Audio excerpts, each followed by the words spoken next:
Hello everyone, welcome to class series, and in this video we're going to be learning a short summary of our chapter, The Third Level. This is a story about a 31-year-old man named Charlie. Besides, this is a psychological story that refers to the subway at the Grand Central Railway Station which takes passenger to Galesburg. In addition, this subway becomes the interconnection between the narrator's harsh reality and fantasy. Moreover, the third level was a way of escape for Charlie. As life in the modern world is full of uncertainties, worries, and stress, it takes Charlie to a different world that his friend also calls a walking dream wish fulfillment. Further, the story is all about Charlie's tendency to escape from the world. Most importantly, the third level starts because of Sam's letter written on 18th July 1984. This story shows the connection between time and space. In New York, the Grand Central Station has two levels.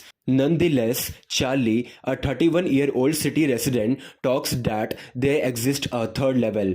Also, he claims that he has been there. To talk about this problem, he visits a psychiatrist friend. He calls it a walking dream wish fulfillment and explains Charlie's psychology by saying that the modern world is full of fear, insecurity, war and worry, and everybody wants to escape to some temporary refuge from reality. As for him, hobbies like stamp collection is an indicator of this escape. At times, the Grand Central Station seems like a maze to Charlie. While taking this subway earlier, he had lost his way a couple of times. One time, he entered the lobby of Roosevelt Hotel, while the other time he appeared at an office building that was 3 blocks away. However, this time he loses his way and something unique occurs. Charlie visits the third level. In this silent hallway, Charlie keeps walking, turning left and sloping downward until he touches an architecturally old station, which is totally different from the two familiar levels. Moreover, this old small room with fewer tickets counters and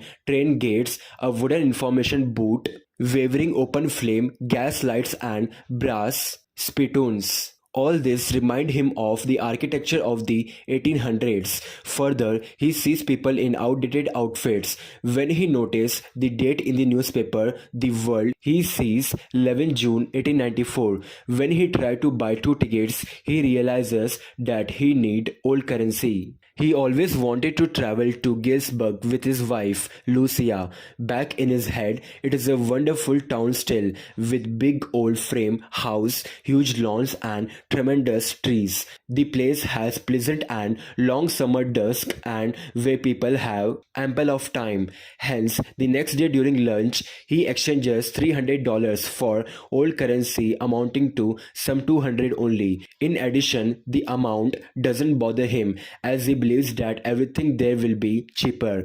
However, he could never again find the corridor that leads him to the third level.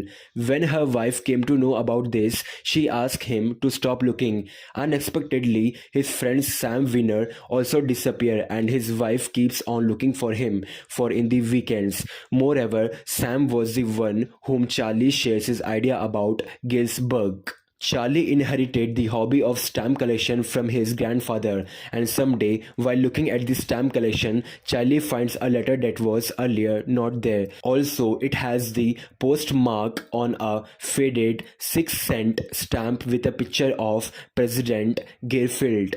Further, the envelope read as 18 July 1894 to Charlie's grandfather in Galesburg and it addresses Charlie. In the letter, Sam tells Charlie that he has reached Galesburg and he invites Charlie and Lucia there. After going to stamp and coin shop, he gets to know that Sam exchanged $800 for old currency bills to establish his business in Galesburg. Besides, Sam was none other than Charlie's psychiatrist. Through the third level, the writer wants to escape from the modern world to peaceful and quiet old times.